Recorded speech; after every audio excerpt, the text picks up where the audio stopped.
Hello, good morning from Delhi বন্ধুরা। আজকে সকালে খুব তাড়াতাড়ি উঠে পড়েছি। এখন ঘড়িতে বাজে 4:30।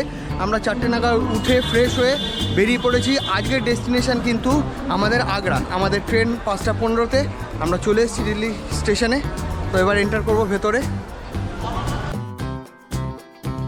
এই যে সবাই চলে এসছে। পৌঁছে গেলাম আগ্রা ক্যান্টে। এখান থেকে আমরা হোটেলে চেক ইন করে নেব। এরপর একটু ফ্রেশ হয়ে আমরা সবাই বেরিয়ে পড়ব আগ্রার বিভিন্ন জিনিস দেখতে। বেসিক্যালি পৃথিবীর 7ম আশ্চর্য তাজমহল তো অবশ্যই দেখব, তোমাদেরও দেখাবো, আর দেখি কত কী কাভার করতে পারি। তো এই যে সবাই রেডি। আগ্রা ফোর্টও দেখবো, অবশ্যই দেখবো। বেবি তাজ আছে।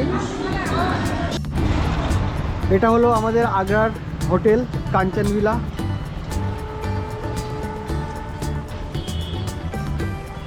আর এই যে রাস্তাটা দেখা যাচ্ছে, এই সোজা একটুখানি গেলেই কিন্তু আগ্রা ক্যান্টনমেন্ট স্টেশন।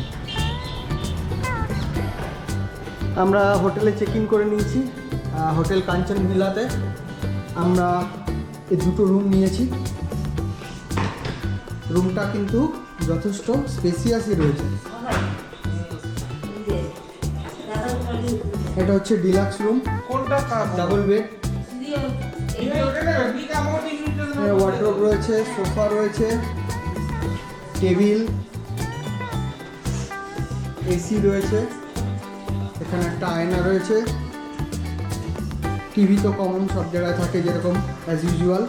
এবার বাথরুমটা আমরা দেখে নিই। এটা হচ্ছে বাথরুম।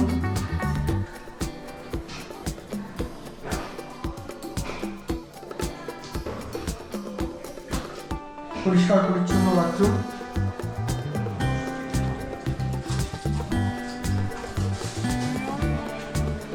আমরা ফার্স্ট ফ্লোরে রয়েছি। নেক্সট আরেকটা রুম, এই যে এই রুমটাও সেমই রুম আছে।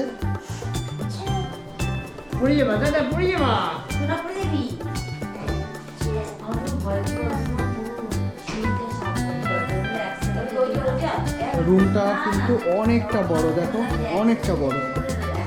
এটা স্টেশনের একদম কাছে, 200 মিটারের মধ্যে। তো আমরা কাছে নিয়েছি, তাজের দিকে নিয়ে একটাই কারণে যে আমাদের কালকে একদম আর্লি মর্নিং 5টা 15-তে আমাদের ট্রেন রয়েছে মথুরায় দিকে। তো এখান থেকে আমরা আজকে সারাদিন সাইট সিন করবো এবং তারপরে কালকে আর্লি মর্নিং আমরা মথুরা চলে যাব। তার জন্যই আমরা একদম হোটেলটা নিয়েছি স্টেশনের একদম কাছে। আমাদের রুম ট্যারিফ ডিলাক্স ডাবল বেডে পড়েছে 1600 টাকা করে। আমি ডেসক্রিপশানে নাম্বার দিয়ে দেবো, যদি তোমাদের প্রয়োজন হয় তো যোগাযোগ করে নিতে পারো। তো আমরা এখন হালকা ব্রেকফাস্ট করে বেরিয়ে পড়বো সাইট সিন অর্থাৎ তাজমহল দেখতে। এই ভাই রেডি হয়ে গেছে। মাইয়া দিয়েছিস ভাই? ভালো লাগছে? হ্যাঁ, খুব ভালো লাগছে। ব্রেকফাস্টে নিয়েছি ধোসা, মা ওরা নিয়েছিল পুরি সবজি। আমার ছেলেরও আবার পুরি সবজি পছন্দ। এখানে সিম্বাকে আমি এখন পুরি সবজি খাওয়াচ্ছি, আমি ধোসা খাচ্ছি। সিম্বা ভালো, ধোসাটা বেশ ভালোই কিন্তু খেতে।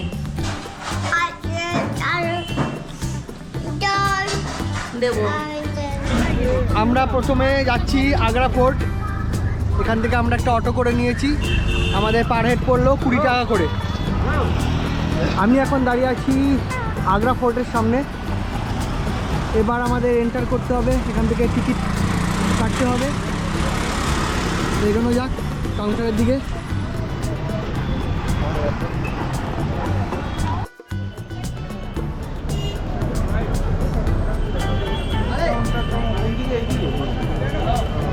এটা আগ্রা ফোর্টের ফ্রন্ট। এই ডান দিকে রয়েছে ক্লক রুম, এখানে সব জিনিসপত্র রেখে আমাদের যেতে হবে।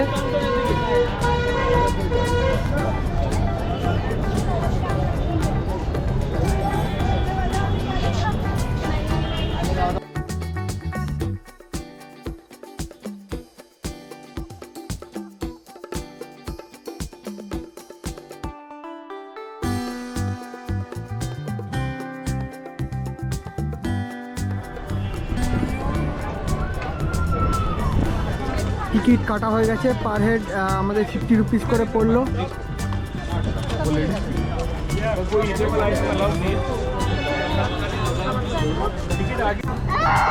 এখানে যে পুরো যে ফোর্টটা রয়েছে, ফোর্টটাকে কিন্তু এরকম বাউন্ডারি করা রয়েছে, মানে সেই টাইমে এখানে জল থাকতো এবং এখানে কুমির রাখা হতো যাতে কেউ কোনো শত্রুপক্ষ কোনোভাবে চোখকে এই মহলের মধ্যে না প্রবেশ করতে পারে। আর এই গেটটার নাম হলো অমর সিং গেট। অমর সিং অ্যাকচুয়ালি সেনাপতি ছিল, শাহজাহানের সেনাপতি ছিল। তো এবার আমরা এন্টার করছি রেড ফোর্টে। আমরা এখন প্রবেশ করলাম অমর সিংহ গেট দিয়ে। এই অমর সিংহ গেট নামকরণের পেছনে যে ইতিহাস তা হলো, অমর সিংহ নামে এক ব্যক্তি সালাবাত খানকে শাহজাহানের সামনে হত্যা করে এবং তার ঘোড়ায় চেপে এখান থেকে পালাবার চেষ্টা করে। ঘোড়াটি মারা যায় এবং অমর সিংহকে হত্যা করা হয়। এই ঘটনায় শাহজাহান তার বীরত্বে অভিভূত হন এবং এই আগে যে নামকরণ ছিল আকবরী দরওয়াজা, তার নাম পাল্টে তিনি রাখেন অমর সিংহ দরওয়াজা।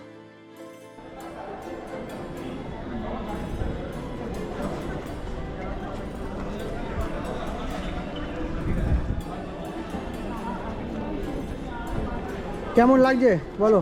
ভালো, আমার তো মানে আমার এই ধরনের ফোর্ট দেখতে খুবই ভালো লাগে। জলটা সুমনের কাছে। জল আমার কাছে আছে। মানে প্রথমে ঢোকার পরে কিন্তু খুব ঠান্ডা লাগছিল, আমার সোয়েটার খুলেছি, যদিও তলায় একটা আমার থার্মাল পরা আছে। দেখি ঘড়িতে এখন 12টা বাজে। তো আমরা এন্টার করছি, তোমাদের পুরো ফোর্টটা দেখাচ্ছি, একবার দেখো, জাস্ট অসাধারণ লাগছে।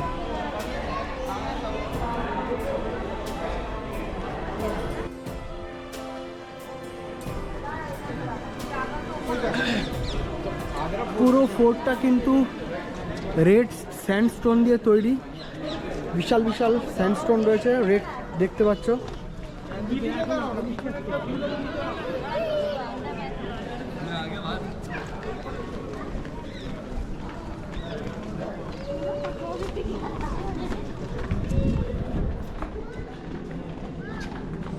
দেখো তখনকার দিনে কিন্তু এখানে সুরকি এবং মাটি দিয়ে এই ইটগুলোকে গাঁথা হয়েছে। অ্যাকচুয়ালি সেই সময় শত্রুপক্ষরা যখন আক্রমণ করতো তার থেকে বাঁচার জন্য এই জায়গাটা এমনভাবেই তৈরি করা, মানে ডিজাইন করা, মারলে পরে এই জায়গাটাতে ইকো হয়।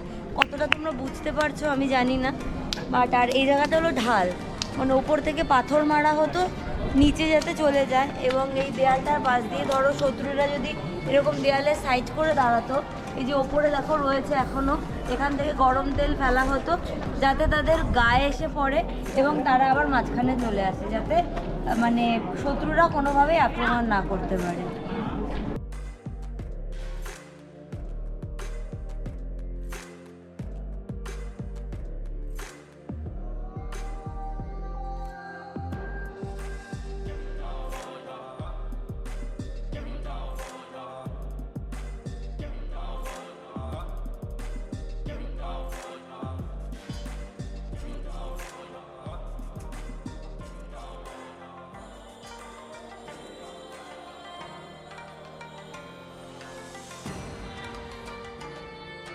এই যে মহলটা দেখতে পাচ্ছেন, এটা জাহাঙ্গীরি মহল এবং আকবর মহল।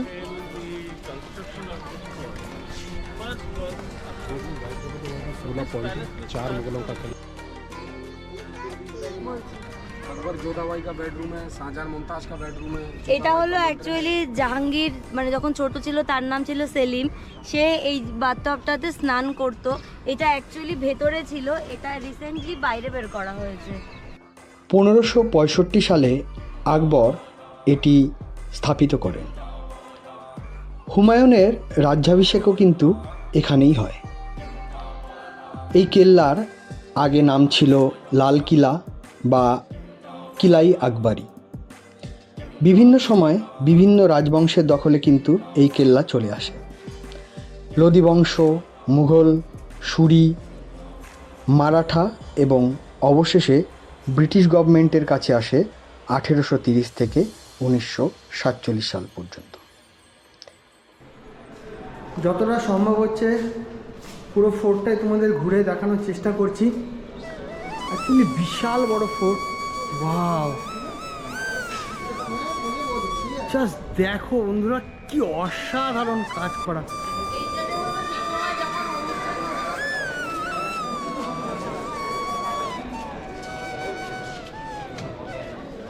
এইটা হলো যে তখন অনুষ্ঠান হতো সেই সময়, তখন এই যে ওপরের যে জায়গাগুলো ওখানে সব রাজা রানীরা বসতো, আর এই যে ছোট ছোট যে মানে সেকেন্ড ফ্লোরে যে জায়গাগুলো ওখানে মন্ত্রী টন্ত্রীরা বসতো, আর নিচে খাওয়া দাওয়ার সমস্ত ব্যবস্থা হতো। এই একটা মহলের অ্যাকচুয়ালি নাম আছে, কিন্তু প্রপার নামটা আমার এই মুহূর্তে মনে পড়ছে না। চলো একটু ভেতরে ঢুকে আমরা দেখে নিই।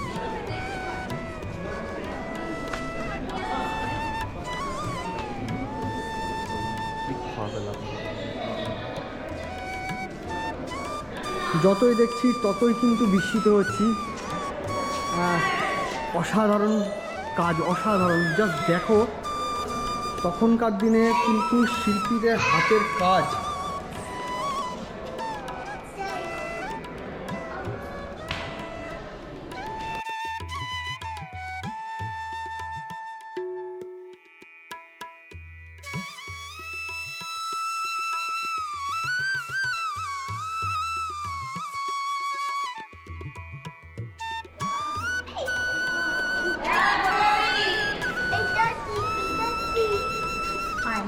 সিম্বার এইটা কি ওইটা কি প্রশ্নের উত্তর কিন্তু দিতে দিতে অলরেডি আমরা হাঁপিয়ে গেছি।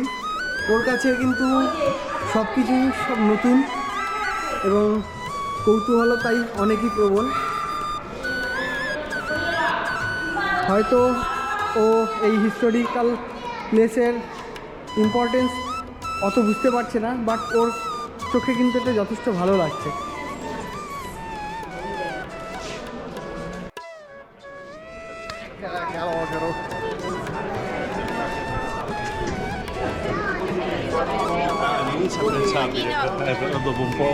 প্রচুর ফরেনার কিন্তু এসছে।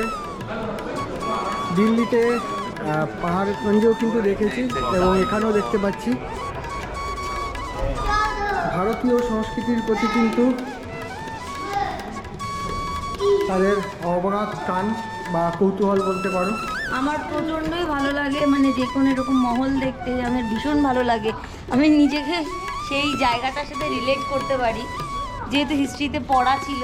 খুবই ভালো লাগে আমার। মানে রাজস্থানও আমার খুব পছন্দের ছিল। সেই সময় আমি অনেকটাই ছোট ছিলাম, বাট নেক্সট টাইম যখন আমি রাজস্থান যাব অবশ্যই ব্লগ করব আমি। তবে আমার ইচ্ছা আছে খুব তাড়াতাড়ি রাজস্থান যাওয়ার আবার। এই আগ্রা ফোর্টে মোট 4টি দরজা আছে: দিল্লি গেট, আকবরী গেট বা অমর সিংহ গেট, খিজরি গেট আর দর্শনী দরওয়াজা। তোমাদের আরেকটা দারুণ জিনিস দেখাচ্ছি, দেখো।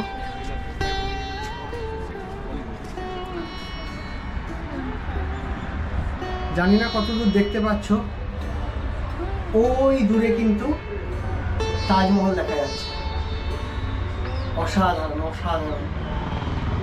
এটা হলো দ্য শাহজাহানি মহল। 1628 থেকে 35 এডিতে এটা তৈরি হয়েছিল। এই রুমটা ছিল এসি রুম। ঢোকো, ঢুকলেই বুঝবে দেয়ালটা ফাঁপা দেয়াল। হাতে ধরে তোলো। এইটা ছিল এসি রুম আগেকার দিনে। মানে যদি তুমি দেয়ালটা দেখো বুঝতে পারবে, পুরো ফাঁপা দেয়াল।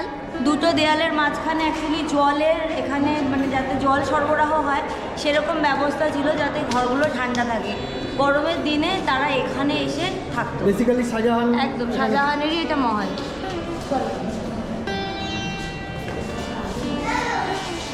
এই যে এইটা বাইরে থেকে দেখো, এইটা দেখলে মনে হবে যে বাইরে থেকে দেখা যায় না, কিন্তু ভেতর থেকে মানে একটা দেয়ালে কান পাতলে আরেকটা দেয়ালে ধরা যেত। এটা বন্ধ। হ্যাঁ, এখান থেকে দেখে মনে হচ্ছে এটা বন্ধ, কিন্তু ভেতর থেকে দেখলেই মনে হবে যে ওটা ওপেন আছে। একদম। সত্যি ঘুরে শেষ করা যাচ্ছে না, এত বড় এরিয়া।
এখানে কিন্তু যে কারুকাজ দেখা যাচ্ছে, এখানে সব দামি দামি রত্ন মণিমাণিক্য দিয়ে খোদাই ছিল, কিন্তু এগুলো সবই আজ নেই, সবই খোদাই করে নিয়ে চলে যাওয়া গেছে।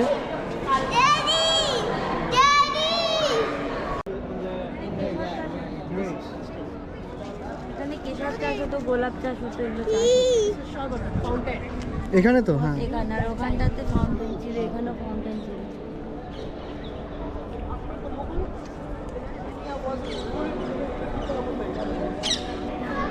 এখন আমরা দেখব হচ্ছে খাসমহল। এখানে কিন্তু দেয়ালে বিভিন্ন রত্ন এবং সোনার বিভিন্ন কারুকার্য করা ছিল, কিন্তু দুর্ভাগ্যবশত আজ কিছুই অবশিষ্ট নেই।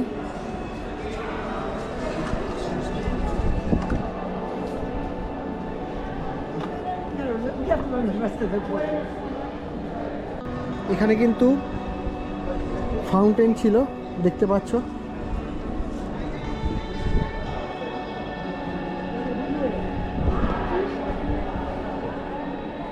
And Shahjahan went to look at the map.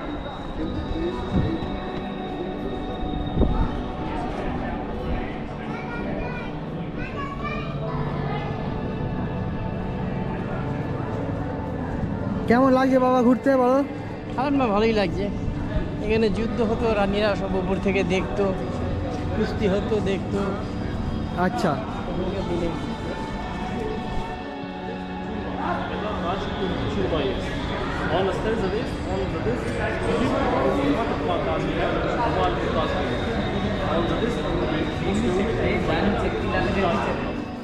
এইখানে হলো শাহজাহানকে বন্দি করে রেখেছিল তার ছেলে, এবং এখান থেকে হলো তাজমহলটা দেখা যায় এবং দেখতো উনি। যখন বৃদ্ধ বয়সে তার চোখের দৃষ্টিশক্তি কমে, তার মেয়েরা এই যে এখানে দেখো, এখানে মিরর লাগিয়ে দিয়েছিল যাতে তাজমহলটার প্রতিবিম্বটা তার সে অনেক কাছের থেকে দেখতে পায়। দেখো এখনো কাজ মানে জিনিসগুলো ওরকমভাবে করা আছে।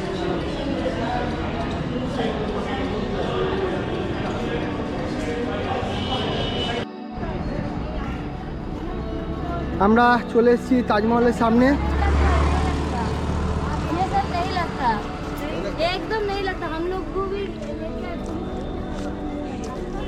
এখান থেকে 700 মিটার দূরে টিকিট কাউন্টার রয়েছে, এখান থেকে হেঁটে হেঁটেই যাচ্ছি।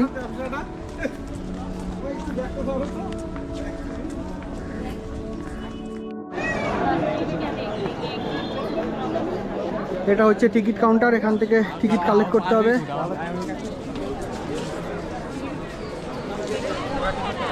টিকিট কাটা হয়ে গেছে। এখানে টিকিট দুরকম রয়েছে, একটা 250 টাকার টিকিট যেটা ওপরে ওঠা যায়, এবং একটা শুধু যদি প্রেমিসেসে তোমরা আসো তাহলে 50 রুপিস। তো আমরা 250 টাকার টিকিট 5টা কেটে নিলাম, বারবার তো আসা হবে না, তাই তোমাদেরও দেখাতে পারবো। তো চলো এগোনো যাক।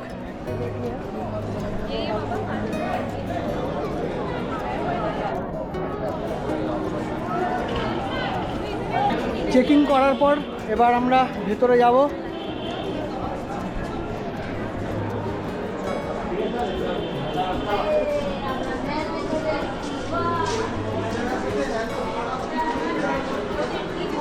শীতল শীতল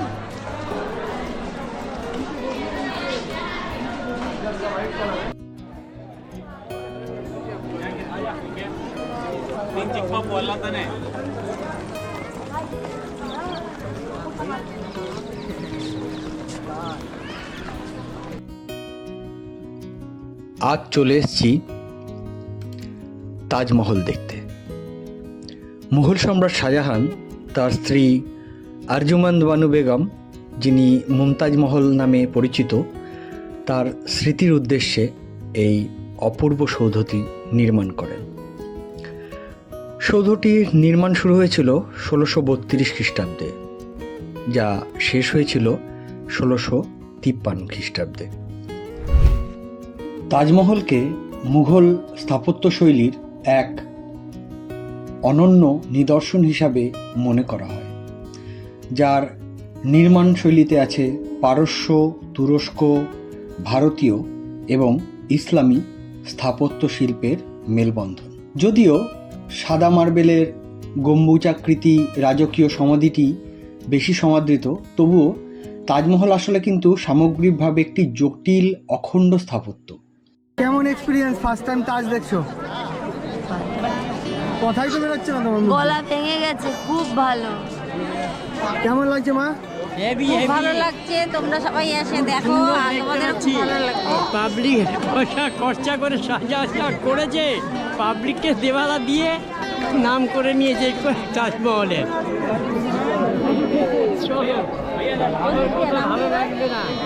এটি 1883 সালে ইউনেস্কো বিশ্ব ঐতিহ্যবাহী স্থান হিসাবে তালিকাভুক্ত হয়েছে। তাজমহলের চত্বরটি বেলে পাথরের দুর্গের মতো দেয়াল দিয়ে 3 দিক দিয়ে বেষ্টিত। নদীর দিকটিতে অবশ্য কোনো দেয়াল নেই। এই দেয়াল বেষ্টনীর বাইরে আরও সমাধি রয়েছে, যার মধ্যে শাহজাহানের অন্যান্য স্ত্রীদের সমাধি এবং মুমতাজের প্রিয় পরিচারিকাদের একটি বড় সমাধি রয়েছে। আমি এখন দাঁড়িয়ে আছি তাজমহলের সামনে। বহুদিনের ইচ্ছে ছিল একে দেখার, কারণ প্রেমের এত বড় স্মৃতিচিহ্ন হয়তো পৃথিবীতে আর নেই। যদিও এর অনেক কালো দিকও আছে, তো সেই দিকটা নয় আজ নাইবা দেখলাম, আজ শুধু তাজমহলকে আমরা দেখি।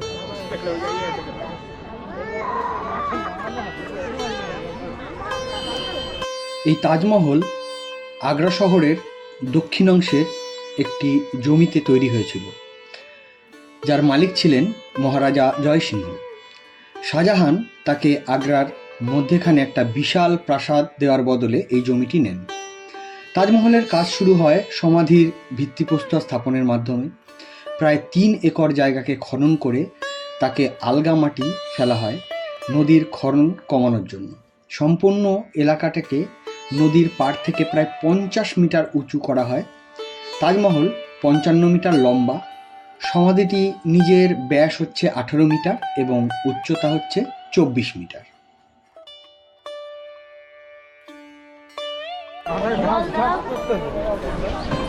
$50 পর্যন্ত যারা টিকিট কাটবে তারা এই প্রেমিসেস পর্যন্ত আসতে পারবে। এটা $250 টিকিটের জন্য। এখন আমরা ওপরে উঠব, চেকিং সামনে রয়েছে।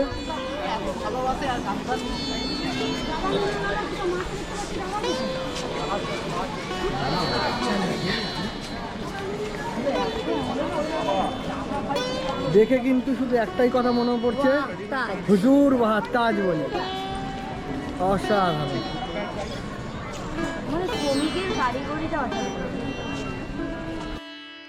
তাজমহল যিনি নকশা করেছিলেন তিনি পারস্য দেশীয় স্থপতি ওস্তাদ ঈশা খাঁ। এছাড়াও বড় গম্বুজটির নকশা যে করেছিলেন তিনি অত্টোমান সাম্রাজ্য থেকে আসা ইসমাইল খান। এছাড়াও ছিলেন কাজিম খান, লাহোরের বাসিন্দা।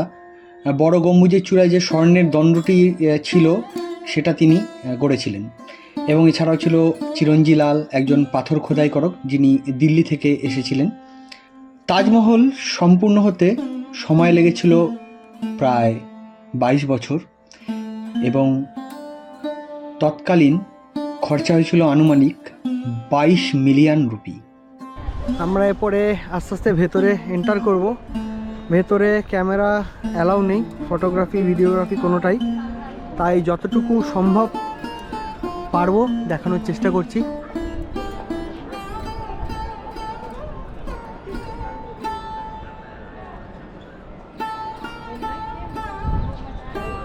এই পর্যন্তই ভিডিও করা সম্ভব, এরপর আর করা সম্ভব না। এবার আমাকে ক্যামেরা অফ করে দিতে হবে।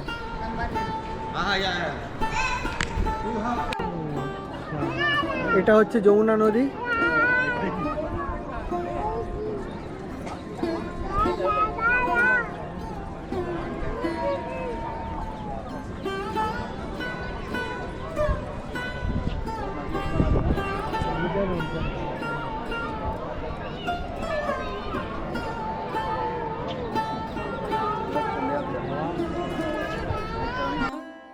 বহুদিনের ইচ্ছে আজ সত্যি হলো। ভেবেছিলাম জীবনে অন্তত একবার এই সপ্তম আশ্চর্যের সামনে এসে দাঁড়াবো। নিজেকে গর্বিত মনে করি, কারণ এই ভারতবর্ষে জন্মেছি এবং এই ভারতবর্ষেই রয়েছে পৃথিবীর সপ্তম আশ্চর্যের একটি নিদর্শন এবং ভালোবাসার সবথেকে বড় সমাধি এই তাজমহল। মনের মণিকোঠায় আজীবন এই স্মৃতি অমর হয়ে থাকবে। ফিরে চললাম তাজমহল দেখে জামা মসজিদের উদ্দেশ্যে। জামা মসজিদও একটি বড় স্থাপত্য যেটি আগ্রায় রয়েছে। চলুন দেখে আসি।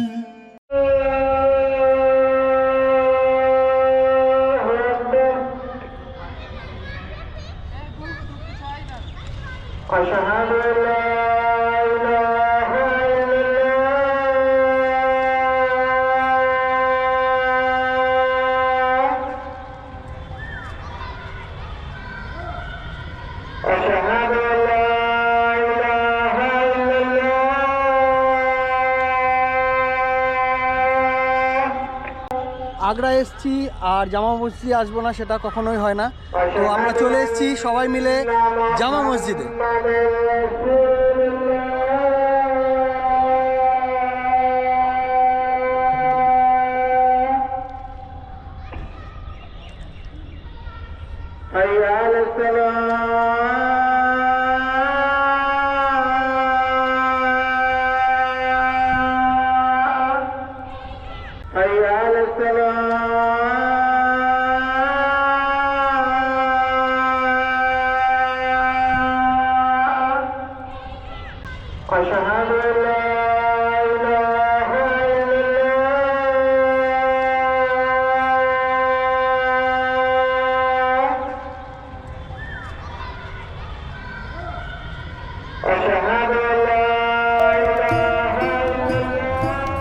দূরে কিন্তু আগ্রা ফোর্টটা আমরা দেখতে পাচ্ছি।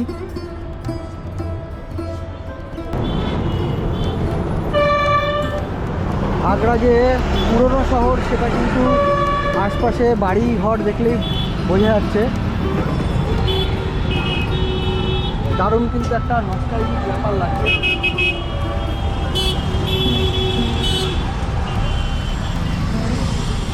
এটা মূর্তির কারখানা, এখানে মূর্তি তৈরি হচ্ছে।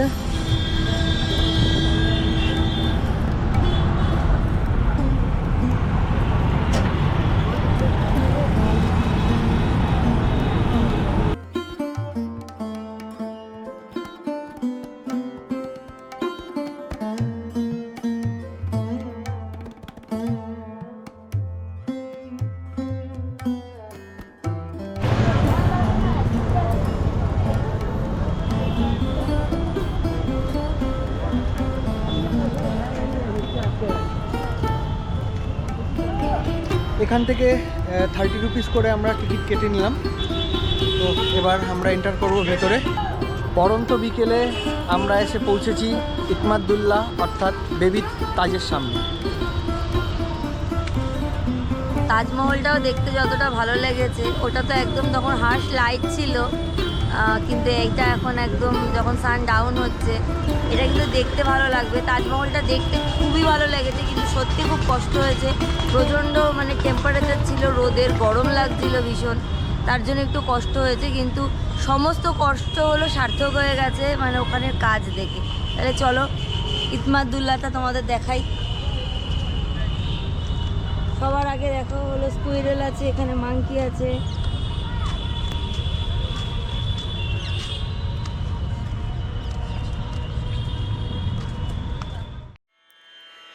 রেনু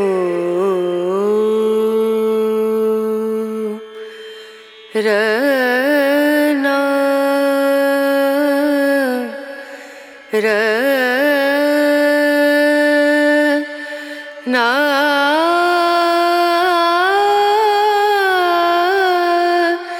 না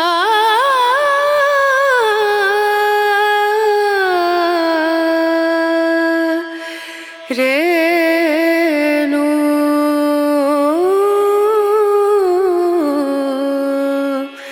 রেনু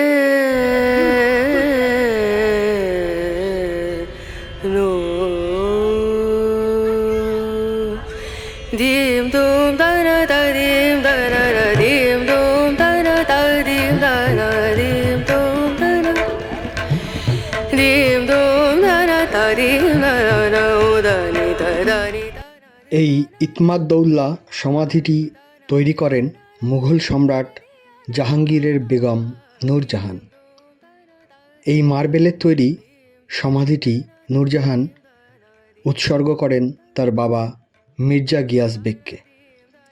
এটি 1622 থেকে 1628 খ্রিস্টাব্দে তৈরি হয়েছিল। এখানে রয়েছে মির্জা গিয়াস ও তার স্ত্রী আসমাত বেগমের সমাধি। এই ইতমাদ-দৌল্লা উপাধিটি পেয়েছিলেন মির্জা গিয়াস, যার অর্থ দেশের স্তম্ভ। এখানে নূরজাহানের আরও অনেক আত্মীয়দের সমাধিও রয়েছে।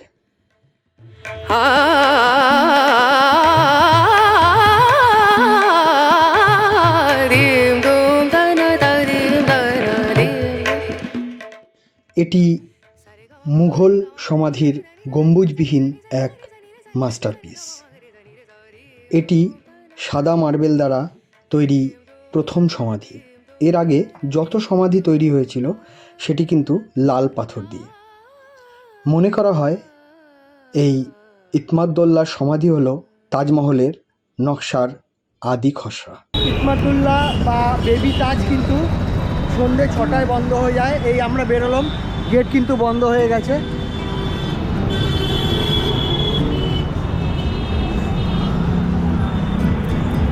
সারাদিন ঘুরে মোটামুটি সবাই প্রায় মনে হচ্ছে ক্লান্ত হয়ে গেছে। ক্লান্ত হওয়ারই তো কথা। সকালবেলা ঘুমের থেকে উঠেছি আমি 3:15-তে, তারপরের থেকে 1 সেকেন্ডও একসাথে করতে পারিনি। সিম্বা কিন্তু এখনো সার্ভিস দিয়ে যাচ্ছে, সেই ভোর 4টের সময় উঠেছে। তার মাঝখানে সিম্বা যথেষ্ট পাওয়ার স্ন্যাপ নিয়েছে। পাওয়ার ন্যাপ তো একদম কম নিয়েছে, 10 পাওয়ার মিনিট। ন্যাপ কম নিয়েছে, ট্রেনের মধ্যে ও পুরো 8টা অবধি ঘুমিয়েছে।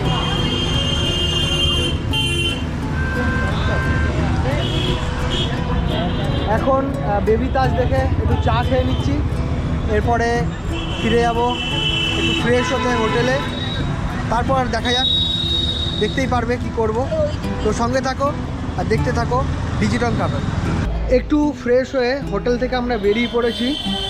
আজকে তোমাদের একটা নতুন জায়গায় পরিচয় করাবো আগ্রার।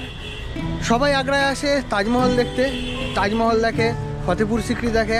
আমি কিন্তু তোমাদের একটা অন্যরকম জিনিস দেখাবো। আজকে রয়েছি আগ্রার একটা ফেমাস জায়গায়, সদর। এই সদরে কিন্তু আরেকটা ফেমাস জিনিস আছে, যেটা আগ্রার বিখ্যাত জিনিস, সেটা হচ্ছে পেঠা। একরকম মিষ্টি, যেটা অনেকটা মোরব্বার মতো দেখতে হয়। তো এই পেঠা কিন্তু এখানে খুব বিখ্যাত, যেটা চাল কুমড়ো দিয়ে তৈরি হয়। এবং এখানকার যে সবথেকে ফেমাস যে শপ, সেটা হচ্ছে এই পাঞ্চি পেঠা। তো এখান থেকেই আমরা পেঠা কিনবো। এই আগ্রায় কিন্তু পাঞ্চি যে পেঠা, এটাই প্রথম ওনারা এই পেঠা ইনোভেট করে। তো চলো দেখা যাক।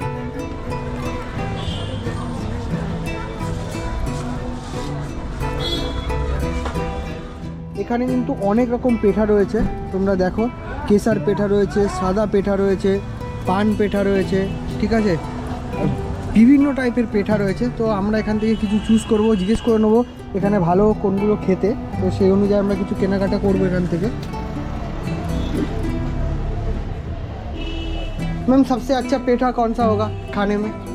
पान पेठा चॉकलेट पेठा पान पेठा चॉकलेट पेठा। एक्चुअली मैम हमने कभी नहीं ट्राई किया, मैंने पहली बार कोलकाता ट्राई से कर रहे आया हैं। या मिक्स में 4 फ्लेवर का बॉक्स है ना, उसमें ले लो। 5 चॉकलेट है उसमें, मलाई लड्डू पेठा और रसमलाई। আচ্ছা, ये देखो এটা একটা কম্বো প্যাক রয়েছে বিভিন্ন ফ্লেভারে। চকলেট পেঠা আছে, এটা মালাই আছে, पेठा है, ये भी এটা পান আছে, रसमलाई है, ये पान। তো 4 রকম ফ্লেভার আছে। তো এটাও আমরা নিতে পারি। प्राइस कितना है? 250 रुपये का box। टेस्ट करने के लिए कुछ এই পেঠা প্যাকেটটা ওনারা বলছে 250 টাকা। টেস্ট করে বলো। पूरा पेठा पीस लाओ ना निकाल के, चॉकलेट चॉकलेट खा लो। आप पूरा पेठे का पीस लोगे तब मालूम पड़ेगी आपको।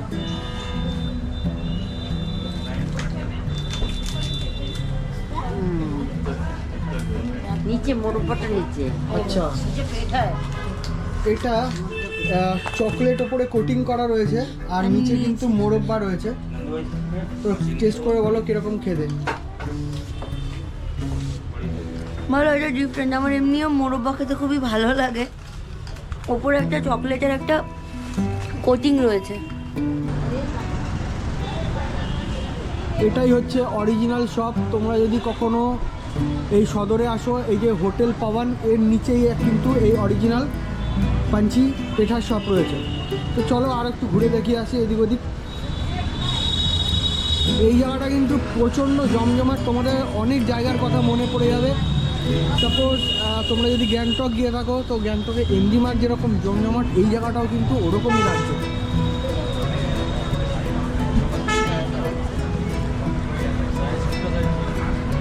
এখানে কিন্তু নামি দামি ব্র্যান্ডের সব প্রায় প্রচুর দোকান দেখা যাচ্ছে।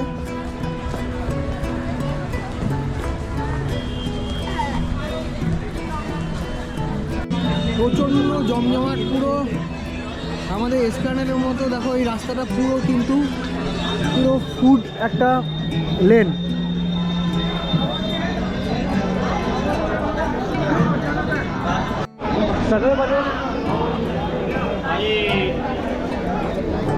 সদর বাজারে ভিড় দেখো, এখন রাত 9:30, কিন্তু লোক পুরো গমগম করছে। প্রচুর প্রচুর ফুড স্টল।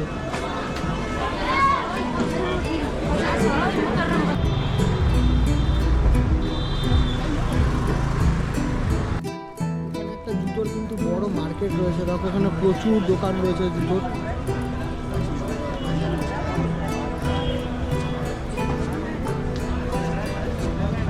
তোমরা আগ্রায় আসলে এই জায়গাটা ঘুরে যেও, শপিংয়ের জন্য কিন্তু দুর্দান্ত।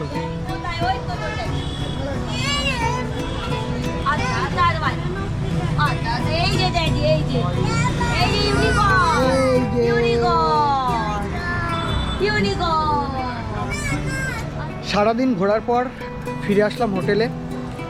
আজকে সারাদিনে যা কিছু করলাম তোমাদের সাথে শেয়ার করলাম। আজকের ব্লগটা আমি এখানেই শেষ করছি। দেখা হবে কাল সকালে নতুন একটা ব্লগ নিয়ে। কাল যাব আমরা মথুরা। তো সঙ্গে থাকো আর দেখতে থাকো। ব্লগগুলো খুবই ইন্টারেস্টিং হতে চলেছে। আশা করি এই ব্লগগুলো তোমাদের ভালো লাগছে। আর যদি ভালো লেগে থাকে অবশ্যই কিন্তু লাইক, কমেন্ট এবং শেয়ার করতে ভুলো না। তো রাখছি, শুভরাত্রি।